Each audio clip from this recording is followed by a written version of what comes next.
Good morning everyone. সকাল সকাল ঘুম থেকে উঠে জানালাটা খুলে দেখি বাইরের প্রকৃতিটা কি সুন্দর দেখাচ্ছে।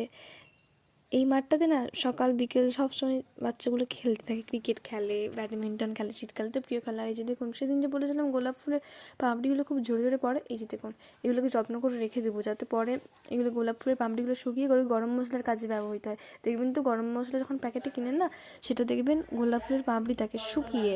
এই দেখুন এই ফুলটা কত বড় হয়েছে। আর এদিকে আমাদের জমিতে কিছু কিছু শাক লাগানো থাকে কোনো রকম সার ছাড়া, যেমন এদিকে মূলো শাক, ধনা পাতা আছে, খসলা, পালং। এই দেখুন খসলা শাকগুলো কি সুন্দর হয়েছে। আর এই যে এই দেখুন প্রচুর ঘাস জন্মেছে, এগুলো যে একটু সময়ও হয় না যে তুলে দেবো সবগুলো, কিন্তু এতগুলো যে কী করে তুলবো জানিও না। ধনা পাতা, ধনা পাতাগুলো খুব সুস্বাদু হয় খেতে, আর মুড়িতে, তরকারিতে সবসময় ধনা পাতা না থাকলে একটা স্বাদটাই আলাদা হয়, শীতকালের আমেজ। টমেটো গাছ লাগানো আছে, অনেকগুলো গাছ লাগানো আছে, গাছগুলো এই ছোট্ট অবস্থা আনা হয়েছিল, কিন্তু অনেক